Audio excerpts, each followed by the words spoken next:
I've been thinking about flowers, and my view of the world has many people being the flower part of it, and me being the thorn part of it. I seem to prick a lot of people. You can laugh. I just have a way of pushing people's buttons, and I have a jealousy or an envy of the people that seem to smell good or just give off the nice fragrant part. Maybe there's some of that. It's true with everyone. But we want to address the first part first, because sometimes that what you're describing as thorniness is really a deep understanding that you didn't come to feather nests, and that you didn't come to be someone in a world where so many are very conditional in their love, to be an encourager of that kind of conditional love. You undoubtedly had enough experiences early on to discover that no matter how much you stood on your head to please others, ultimately they were never pleased. And the reason that you chose an environment like that is because it's so important for all individuals to come into their own empowerment and to discover their own freedom, which you never get if you are surrounded by pleasers. And so when you sort of stubbornly hold to your own opinion, even when others, maybe even a lot of others, feel differently and think you should go along with them, by going along with them, which never pushes their buttons, they like that. Instead, you don't go along, which gives them an opportunity to cope. Esther thinks the next dash card, there's a dash card that sometimes she brings, she didn't bring any this time, that says everything is always working out for me, and it reflects on the windshield of your car. When you read it, you can't read it because it's backwards or something, but when you put it on your dash, it reflects into the windshield, and it says, and it's a good reminder, things are always working out for me. Things are always working out for me, not things have worked out or things will work out. Things are working out. And she thinks the next one should be, and you'll be the first one she sends it to, suck it up, buttercup.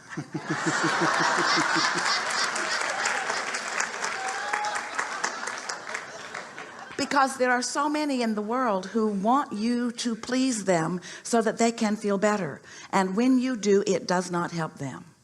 Now that's just for starters on this subject. Of course you want to get along, and most important, you want to feel good.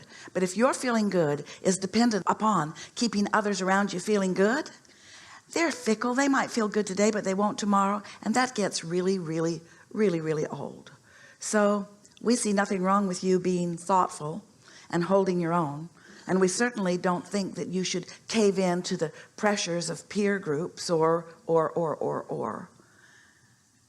When you talk about feeling maybe a little bit of envy or jealousy at those who do smell good, maybe as you get a glimpse of a lot of people pleasing each other, maybe you're catching those glimpses in those moments when that pleasing of one another is really paying off, but ultimately it does not.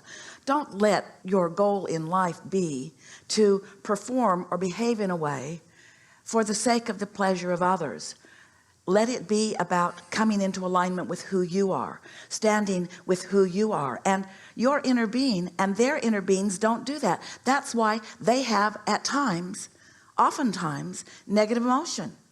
The reason they feel negative emotion is because their inner being didn't come with them and agree with them. So why are you taking it so hard? Why are you putting so much blame upon yourself when you are behaving exactly as their own inner being is behaving?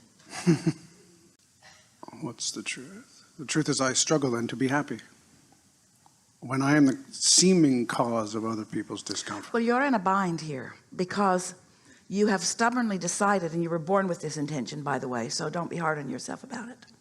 You are stubbornly inclined to not cave in to what others want, and then you're suffering when they're not happy because you're not caving in. So you can't sort that out. You just have to choose one. You just have to decide, I'm doing this deliberately or intentionally, or maybe every situation can be different. We certainly do not think that you're always unaccommodating. We certainly do not think that you are always unpleasant. We certainly do not think that you are a selfish individual in the sense that you put yourself first always. And so we're certain that there are those around you who would like you to give in a little more. But so often what people don't understand is that if they can break you like they do their horses, and if they can get you to behave the way they, and we're talking about a lot of people, not anybody individually, if they can get you to give in to what they want so that you are not holding to the standards of your own alignment, then they really don't have anything very long-standing. The more you behave consistently like your own inner being does with you and like their own inner being does with them, the greater advantage you are to them. And so it's sort of a reaching for that alignment. So you say you're often not happy. Do you ever find interest in something? Do things interest you? Yes. That's alignment. Do you ever feel clarity about something that you've been thinking about or studying or observing or enjoying? Yes. That's alignment. And so how do you equate happiness? What is happiness? Do you ever feel satisfied? Yes. That's happiness. Do you ever feel proud of Maybe yourself? I don't know what happiness is. Well, maybe you are taking it from the vantage point of someone else who is saying to you, you know, you could make me a little happier if you do such and such. And that's when you show them your bumper sticker. We want happiness for you, and we want you to feel good in more moments of your experience. But we think it would serve you very well. And this is our desire to soothe you, because in soothing you are more likely to find the connection that is about happiness. But we think if in more opportunities or more moments of your day you would observe, I'm feeling satisfied here, or that was really good, or I really like that. Even when you began talking about the flowers, you conjured an image of flowers. And even when you talked about thorns, you conjured an image of thorns that was not unbeautiful. You see? And so there is so much insatisfaction that when you notice it will sustain you, and so much inappreciation that when you notice it, it will sustain you. But if someone is saying to you, you're not appreciating me as much as I need you to, then what they're saying to you is, and by the way, I can't connect with my inner being either, so I was using you as a surrogate so that maybe I can get a little glimpse of appreciation even though I'm not tuned to it, you see. Really, we're not kidding you. You were born with this determination. In the same way that some are born with sexual orientations that are different, or some are born with even what are considered to be physical handicaps that are different, because so many who come forth into physical environment come and then are sort of pounded a square peg into a round hole because the society that surrounds is very persuasive, you see. But some hold truer to their standards, or some through life experience rediscover their standards, which is what happened to you. Helpful? Yes. So go forth, Henri, one into the world. Thank you. And don't be so hard on yourself about it. Thank you. Enough? You want something more? Something more specific? Another topic? You see, that thoughtfulness looks Henri. But it isn't. It's thoughtfulness. It's thoughtfulness. Someone used to say if they wanted an answer from me, they needed to get a stamp and mail. I would mail the answer in rather than just respond. You're not flighty, and you're not frivolous. You're thoughtful. Sorry. And you like to give thoughtful answers. Yes. I've been struggling with self-acceptance. So it's along the thorn line. Yeah. This is all about this. Everything that we've been talking about is about this. We're accepting you unconditionally and appreciating you mightily and expressing it to you. And some of it got in just now. Yes. You got some of it. I think I'm a broken human being. You're not. You're not. You're just letting that be reflected back to you by others who are broken. But then that would still be my projection of me. Well, yeah, well, cut it out. Suck it up.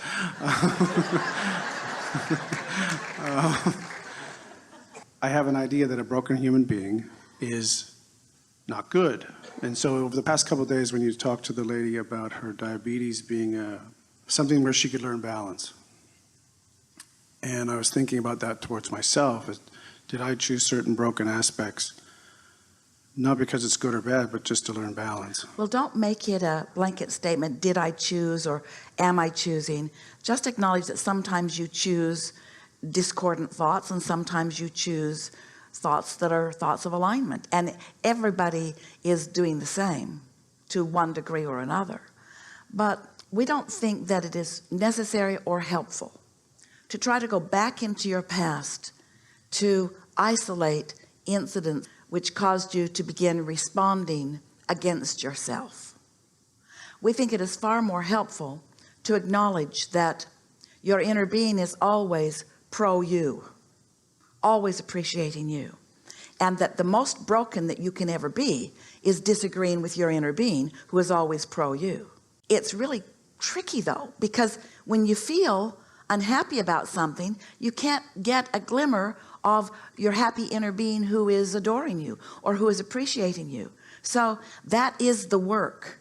Everything that we've been talking about in all of these hours, that is the work, to lean just a little bit more in the direction of how your inner being feels and a little bit less in the direction of feeling broken or identifying that you are broken or being hard on yourself about being broken and so forth. Yeah. Toward fun just now. Yes. Not toward being broken. Serious. Yeah. Away from serious. Constellation. Serious is all right as long as you're seriously having fun. Esther hangs around with a lot of different people in a lot of different settings, and their goal is sort of, we give everything we've got. Esther opens herself completely for the success of this event. And when she is playing, she opens herself completely for the success of the playful moment. In other words, there's never a moment that she is not deliberately focused about fullness. In other words, it's sort of a momentum, a sort of intensity of feeling the powerful flow and wanting more of it. But what you discover, what you have discovered, and what has made you wary of that, is that when you open up with intensity before you're sure you're in alignment, there's usually blowback that is uncomfortable. And so it's really sort of like young children being so happy and full of themselves and so rambunctious that they start breaking lamps and things. Parents begin saying, slow down, somebody's going to get hurt, right before the stitches come. And so the wariness and the guardedness inserted into the exhilaration is what causes the stitches, is what causes the brokenness. It's not your zest for freedom and fun that is ever the problem. It's the trying to hold it back. And so this is going to sound odd to you, but this is absolutely what is happening. You are a victim of your own trying to hold back from your fun that makes you conclude that you're not fun. Because there was a time when you were much more playful, but it didn't go well. Because when you play with those who are not playful, they look upon you with disdain. But your inner being will never do that, you see. So just be easy about it. And for now, rather than calling yourself happy or even playful, call yourself introspective. That's all right. Call yourself interested in things. Call yourself thoughtful. Call yourself eager for what's coming and ready and willing to look for what's coming. But just choose more carefully the thoughts that you use to pronounce yourself one thing or another, because everyone is all of those things. Everyone at one time or another, and usually in every single day, is ornery, because everything is relational. So when you're accustomed to really feeling good, when something happens and you don't feel so good, your eggs are cold. No one likes that. Stop faking it. It's all right to acknowledge your eggs are cold. It's all right. Don't pretend that they're good. They're not good. They're cold. Your eggs are cold. Your eggs are cold, and someone should die. It's all right. It's all right for you to evaluate. It's all right for you to notice things. That's all right. Here's the nugget. Attempting to hold yourself to unnatural standards is what makes you proclaim yourself as broken. So give up the unnatural standards and frolic.